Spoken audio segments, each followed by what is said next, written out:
இந்தியால இருந்து லண்டன் வரைக்கும் பஸ் ஆபரேட் பண்ணிருக்காங்கன்னு சொன்னா நம்ப முடியுதா? இருந்திருக்குங்க ஒரு காலத்துல. 1957 இன்ட்ரோடியூஸ் பண்ண இந்த பஸ் தான் உலகத்திலே லாங்கஸ்டான பஸ் ரூட். 10,000 மைல்ஸ் கடந்து வர இந்த ரூட்ல தான் இந்தியால இருக்க கல்கட்டால இருந்து யுனைடெட் கிங்டம்ல இருக்க லண்டன் வரைக்கும் பஸ் ஆபரேட் பண்ணிருக்காங்க. இந்த நாட்டுக்கு நடுவில் பஸ் ஆபரேட் பண்றது இன்னும் கூட இருக்குது. இந்தியால இருந்து பங்களாதேஷ், நேபாள் மாதிரி நாடுகளுக்கு எல்லாம் பஸ் ஆபரேட் பண்றாங்க.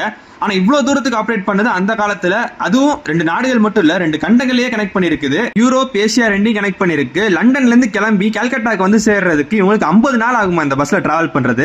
இந்த பஸ் 1976 நிப்பாட்டாங்க. ஏன்னா இந்த பஸ் ரோடு வழியா லண்டன்ல இருந்து இந்தியாவுக்கு வர்றதுக்கு ஆப்கானிஸ்தான், பாகிஸ்தான் வழியா தான் வரணும். கந்தகார், காபூல், லாகூர் வழியா வரணும். அந்த பீரியட்ல இந்தியாவுக்கும் பாகிஸ்தானுக்கு நடுவுல பார்டர்ல நிறைய பிரச்சனை போயிட்டு இருந்துச்சுனால இந்த பஸ் அப்படியே நிப்பாட்டிட்டாங்க. இந்த பஸ் ஆபரேட் பண்ணது ஆல்பர்ட் டிராவல்ஸ் என்ற கம்பெனி. அந்த காலத்திலே 7600 ரூபாய் இந்தியன் ருபீஸ் வேல்யூ உள்ள டிக்கெட் ஃபேர். இன்னைக்கு அதோட வேல்யூ 2,32,000 ரூபாய் டிக்கெட் ஃபேர். வேர்ல்ட்லயே லாங்கஸ்டான பஸ் ரூட்டை பத்தி பார்த்தோம். இந்தியால என்னென்ன லாங்கஸ்டான பஸ் ரூட்ஸ்லாம் இருக்கு அப்படின்றத நீ உங்களுக்கு தெரிஞ்சதா கமெண்ட் பண்ணுங்க. இந்த மாதிரி இன்ட்ரெஸ்டிங்கான வீடியோஸ்லாம் பார்க்கிறதுக்கு நம்ம சேனல் சப்ஸ்கிரைப்